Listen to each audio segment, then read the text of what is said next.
দেখেন যে এগুলো যে বাস্তবতা আমি আপনাদের সামনে তুলে ধরছি। যারা হজের নামে হজ করবে, মানুষকে ধোঁকা দেয়, এক শ্রেণীর আলেমরাও ওরা পড়ে, ওরা আলেম নয়। আল্লাহ বলেন কামাসালিল হিমার, ওরা হল গাধা। এই ধরনের আলেমরা কি? মাসালুল্লাযীনা হুমিলুত তাওরাতা কামাসালিল হিমারি ইয়াহমিলু আসফারা। যে সমস্ত এই সমস্ত শব্দ বাক্য বাহির করে মানুষেরকে জাহান্নামের দিকে অগ্রসর করে দেয়, ঈমান হরণের ব্যবস্থা করে দেয়। আল্লাহ বলেন ওই সমস্ত আলেম নয়, কামাসালিল হিমার, এটা হলো গাধা। আল্লাহ বলেন কামাসালিল কালব, অন্য জায়গায় বলেছেন ওরা হইল আবার কুকুরের মতো। ওরা আলেম হইব কিভাবে? যারা আলেম ওদেরকে ওদের মুখ দিয়ে শিরকি কথা বাহির হবে না, আল্লাহর সিফাত নিয়ে জাত নিয়ে উল্টা পাল্টা কথা বাহির হবে না। ওরা ওদের পিছন ধরে ধরে হাল ধরে ধরে ওরা আবার জান্নাতে যাবে কিভাবে? আরেকটা বলতাম নেই, দরবারে মন ভান্ডার শরীফ ঘুরে ঘুরে করে তাই। নাউজুবিল্লাহ বলেন, আরো আস্তে কর, আরো আস্তে কর। সবার গুণদর্শী যে সময় সুবহানাল্লাহ বলার, সুবহানাল্লাহ বলবেন, এই বলার দ্বারা আপনার ঈমানের মধ্যে পাওয়ার আসবে, আপনার আমল করতে আপনার উৎসাহ জাগবে। আর এই সুবহানাল্লাহ যতটুকু জায়গা পর্যন্ত যাবে, আপনার গাছপালা কণা বালু সব কিছু আপনার পক্ষে সাক্ষী দিবে। হয় কি? দরবারে মন ভান্ডার শরীফ, বলেন নাউজুবিল্লাহ, বাহুরে নূরে করে তারিফ। নাউজুবিল্লাহ বলেন। ভান্ডারি শরীফ, এই যে ভান্ডার, মাইজ ভান্ডারি, কোন ভান্ডারি? মাইজ ভান্ডারি, এটা রেখো। দরবারে মন ভান্ডার শরীফ, শরীফে কর্তৃকা এটা পায়খানার জায়গা, চতুর্দিকে প্রস্রাব পায়খানা হইয়া নাফাক বানায় তুইছে। আমি বাস্তবতায় গিয়া বলতেছি, দেখে আইছি ভান্ডারি দিয়ে দেখার লাগি। কেন লাগা? এটা কোন জায়গায় পড়ছে? চট্টগ্রাম পড়ছে। কোন জায়গায়? চট্টগ্রাম পড়ছে। ওই ভান্ডারিতে গেলাম, তো দেখে ওদের হাল কিস্তিকারটা কেমন। ওদের নাকি বাবারা তাদেরকে জান্নাতে নিয়ে যাবে। গরু ছাগলের মেলা, গরু ছাগল যা আছে সব গেল যাইতেছে।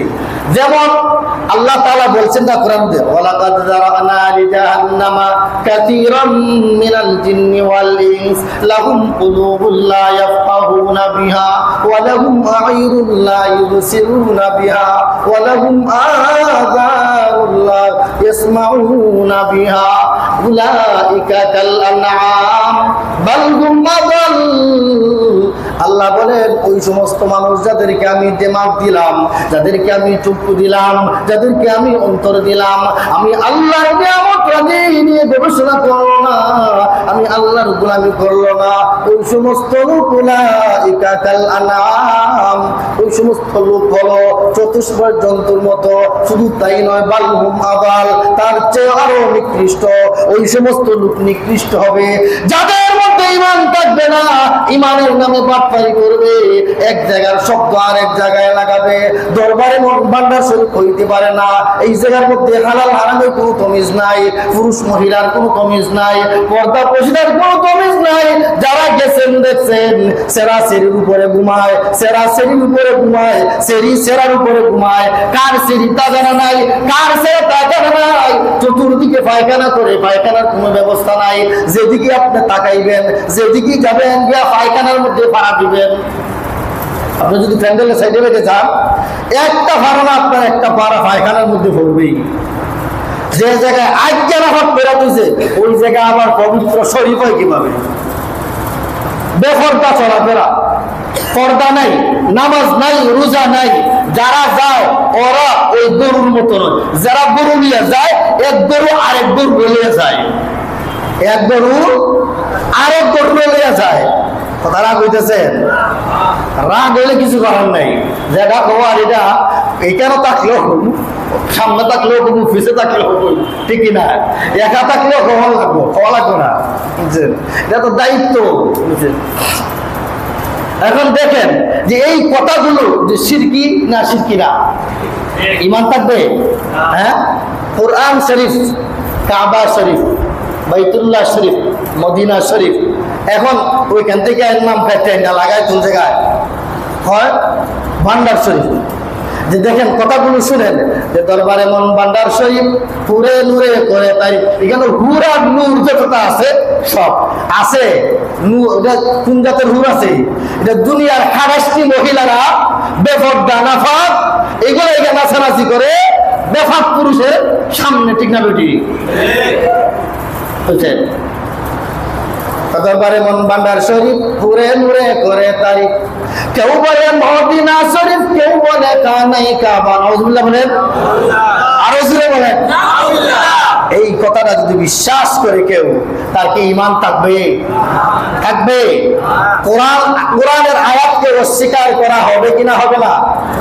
আল্লাহ বলেন ইন্না আউওয়ালা বাইতিন উদিআ লিন-নাসি লাল্লাযী বিবাক্কাতা মুবারাকাও ওয়া হুদাল লিল-আলামিন। আমি দুনিয়াতে সর্বপ্রথম ঘর বিবাক্কাতা মুবারাকা, আমি আল্লাহ দুনিয়াতে সর্বপ্রথম যে পবিত্র ঘর বানাইলাম, সেই জায়গাটা কোন জায়গা? ঘরটা কোন জায়গায় পড়েছে? বিবাক্কাতা মুবারাকা। আল্লাহ মক্কা শহরে এই সম্মানিত ঘর আল্লাহ নির্মাণ করেছেন। সুবহানাল্লাহ বলেন। যেই সমস্ত আলেমরা ওই সমস্ত ভান্ডারীদের কাছে যায় আর আলেম নাম লাগাইয়া টুপি পাঞ্জাবি লাগাইয়া মানুষদের সঙ্গে নাচে আর বলে দরবারে মন ভান্ডার শরীফ, কেউ বলে মদিনা শরীফ, কেউ বলে খানায়ে কাবা। এই সমস্ত শব্দ যারা বলবে আর বিশ্বাস করবে, ডাইরেক্ট তাদের ঈমান চলে যাবে। জান্নাতের তো আশা করা যায় না, জাহান্নামের রাস্তা খুলিয়া যাবে। জাহান্নামের রাস্তা খুলিয়া যাবে। তাহলে এখানে যদি কেউ বলে মদিনা শরীফ, কেউ বলে খানায়ে কাবা, তাহলে নবীজি কি এখানে ভান্ডার শরীফে বলছেন? হ্যাঁ, নাউজুবিল্লাহ বলেন না। হ্যাঁ, খানায়ে কাবা আল্লাহ বলছেন কোন জায়গায়? মক্কায়। আর ওরা বলে কোন জায়গায়? এগুলো কিছু জিনিস আমার তো খালি ওইদিকে যায় খালি। এই যে শরীয়তের বিধিবিধান কিছু কিছু জিনিস আছে, এগুলো আমাদের দ্বারা হবে না। কারণ ইসলামী রাষ্ট্র হলে ওদের পাছায় লাঠি লাগাইয়া ওদেরকে সুজা কইরা হাজারো মানুষের সামনে দুর্রা লাগাইয়া ওদেরকে শাস্তি দেওয়া হইতো, সবার ঈমান ঠিক হয়ে যেত, ঠিক না বেঠি? আমাদের সরকারের কিছু দায়িত্ব আছেন, সরকার সুবিধাবাজি। সরকার কি বাদী? সুবিধাবাজি। ওরা গুতাগুতি বাইতে থাক, আমার বুট যাতে না যায়, আমার গতি যাতে ঠিক থাকে, বুঝছেন? সরকার চায় যে মুসলমানের মধ্যে এক জাতের মধ্যে গুতাগুতি বাইতে থাকুক, আর মাঝখান থেকে আমি সুবিধা বুক করতে থাকি। কিন্তু আমার কাছে ওরাও আইবে, বিষয় মীমাংসা শেষ করে দিব না, পেস একটা লাগাই রেখা দিব, তখন ওরা পেস ভাঙবে না, আমার পিছনে গুতাইবে। এই জন্য ভাঙবে না সরকার। প্রত্যেকটা বিষয় সরকারের উপরে গিয়ে পড়বে। কারণ সন্তান যদি অবৈধ কাজ করে, ভালো কাজ করলেও মা বাপের সুনাম, বুড়া কাজ করলেও মা বাপের দুর্নাম, ঠিক না বেটি? মা বাপ পাওয়া যাবে। এখন শরীয়তের বিধিবিধান নিয়ে যে আমরা আলোচনা যখন করব, কিন্তু গুইরা আপনার উপরেই পড়বে। এটা আপনার বর্তাবে, আপনার উপরে আপনি জবাবদেহি হতে হবে। আল্লাহর কাঠগড়ায় আপনি দাঁড়াইবেন। সারা বাংলাদেশে কি হইল না হইল আপনি দাঁড়াবেন আল্লাহর কাঠগড়ায়। আর আমরা কোন কাঠগড়ায় দাঁড়াবো? আমরা দাঁড়াবো, আমি আছি খাগান এরিয়া নিয়ে, আল্লাহ আমাকে জিজ্ঞাসা করব, তুই কি সুবিধাবাজি মোল্লা আসলে না অসুবিধাবাজি মোল্লা আসলে? তোরা তো এমন একটা চেয়ার দিছিলাম, কথা বলার মতন স্বাধীনভাবে কথা বলতে পারতে, হক কথা তুই বলতে পারতে, তুই বলে না কেন? তুই তো তেল 100 টাকার জায়গায় 300 টাকা মারছস, ঠিক না বেঠিক? 300 টাকা তেল মাইরা যদি আমি যদি চলি, মানুষের কাছে ভালো হওয়া যাবে, আল্লাহর কাছে খারাপ হওয়া যাবে, ঠিক না বেঠিক? আল্লাহর কাছে যদি ভালো হওয়া যায়, দুনিয়ার মানুষ যারা ভালো বলবে, সারা দুনিয়ার মানুষ ভালো বলে, আপনি আমার বিন্দু পরিমাণ লাভ করতে পারবে না। রব্বে কারীম আপনি যদি আমাকে ভালো না বলেন, ঠিক না বেঠিক? আপনি আমাকে কে বলতে হবে ভালো? আল্লাহ বলতে হবে। দুনিয়ার মানুষকে খুশি করা যাবে না, একমাত্র খুশি করতে হবে কাকে? আল্লাহকে। এই হজ্জের মাস সামনে আসছে, আল্লাহ পাক রব্বুল আলামিন আমাদের সকলকে হজ করার তৌফিক দান করুক, সকলে বলুন আমিন। যে হজ এমন একটা ইবাদত, এখানে যদি আপনি যাইতে পারেন, আমি যাইতে পারি, নবীজি বলেন যারা আমার কাছে আসবে, আমি নবীজি রওজা পাকের সামনে সালাম দিবে, ওই বান্দার জন্য, আমার ওই উম্মতের জন্য হজ করা ফরজ, আমার উম্মতের জন্য শাফাআত করা আমার জন্য ওয়াজিব হয়ে যায়।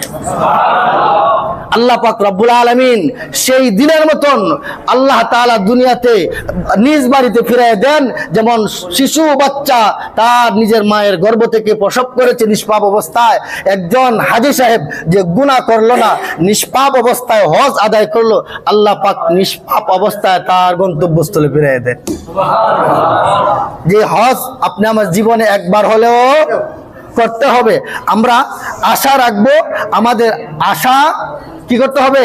রাখতে হবে। কেউ নৈরাশা হব না, কেউ নৈরাশা হব না। এই আশা আপনি আমার অন্তরে যতদিন লালন করবে আর চেষ্টা করে যাব, আল্লাহ পাক একদিন না একদিন আমাদেরকে হজ করাবেন। করাবেন কিনা? করাবেন না? আল্লাহ যদি পিপিলিকাকে হজ করাইতে পারে, পিপিলিকার মনের আশা পূরণ করতে পারে, আপনি আমি হইলাম আশরাফুল মাখলুকাত, সৃষ্টির সেরা জাতি, আল্লাহ আমাদেরকে কি হজ করাবেন না? আল্লাহ কি আমাদেরকে দোয়া কবুল করবে না?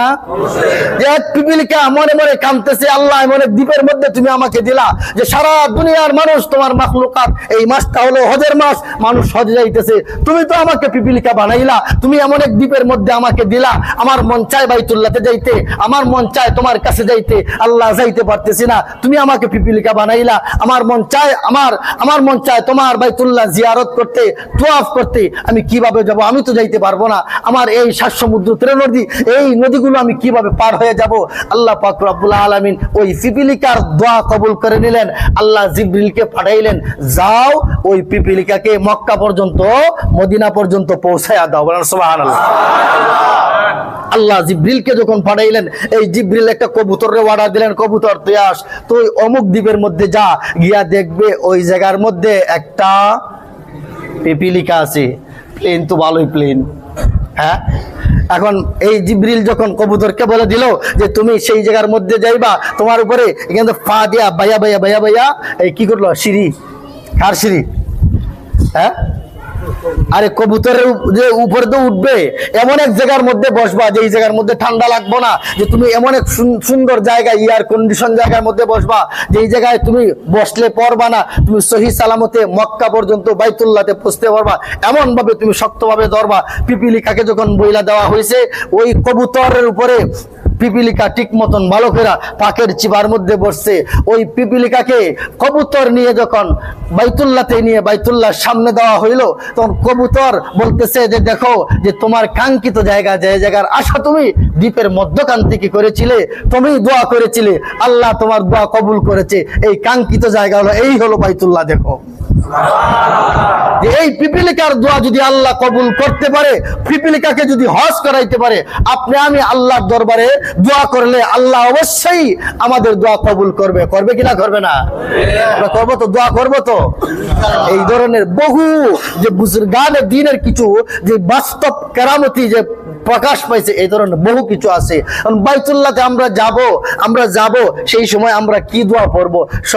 আমরা তো এত সব দোয়া আমরা পড়ার সময় নাই, সুযোগ নাই। এখন কি পড়বো, কিভাবে কি করব, এটা একটা মনের মধ্যে খটকা জাগে না? প্রথমে কি দোয়াটা পড়বো? ইমামে আজম আবু হানিফা রহমতুল্লাহি আলাইহিকে জিজ্ঞেস করা হলো, ও ইমামে আবু হানিফা, যে আমরা যে হজ করতে যাইবো, বা আপনিও হজ করতে গেছেন, যে বাইতুল্লাহ দেখার পরে বা বাইতুল্লাহতে যাওয়ার পরে সর্বপ্রথম আমরা কি দোয়া করব? কি দোয়া করবো? ইমাম আবু হানিফা রাহমাতুল্লাহ আলাইহি বলেন যে যখন বাইতুল্লাহ চৌকে পড়বে, প্রথম নজরের সাথে সাথে যে দোয়া করবে, আল্লাহ তাআলা ওই দোয়া কবুল করে নেন। বলেন সুবহানাল্লাহ। ইমাম আবু হানিফা রাহমাতুল্লাহ আলাইহি প্রশ্ন করা হলো ইমাম আবু হানিফাকে।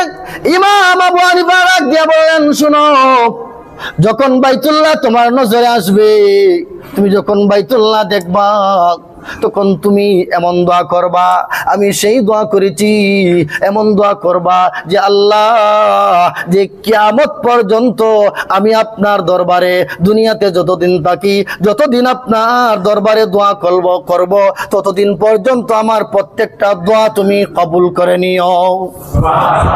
ইমাম আবু হানিফা রাহমাতুল্লাহি আলাইহি দোয়া শিখায় দিলেন, যখন বাইতুল্লাহ প্রথম নজরে পড়বে, নজরে যখন প্রথমে আসবে, দোয়া কবুল হয়।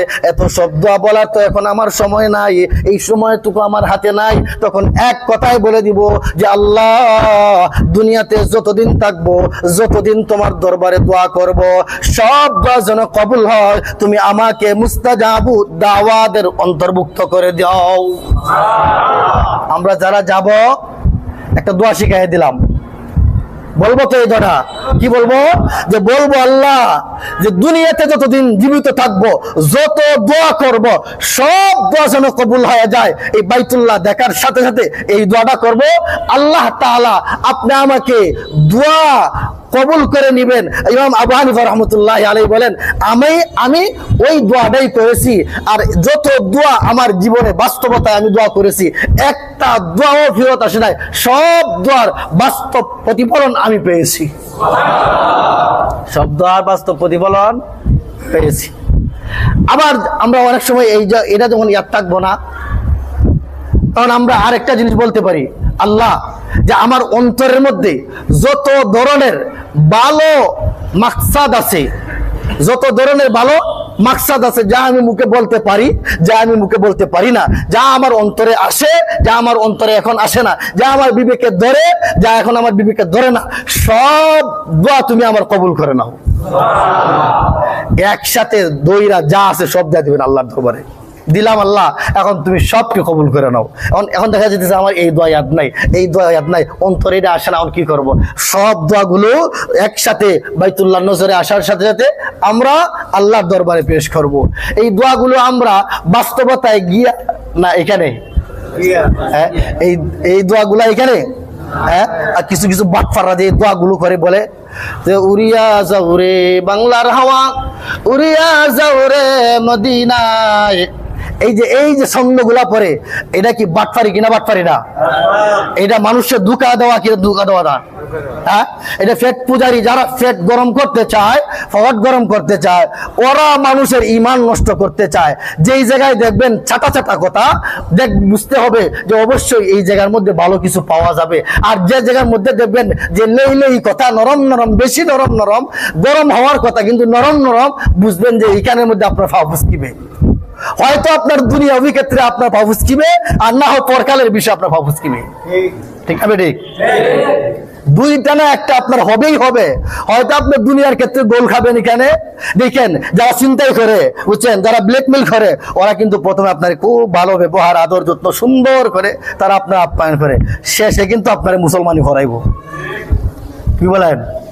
হ্যাঁ, আবার কিছু কিছু মানুষ দেখা যায় যে ধমক দিয়া কথা বলে, এবার তাড়াতাড়ি কিন্তু সহজ যা।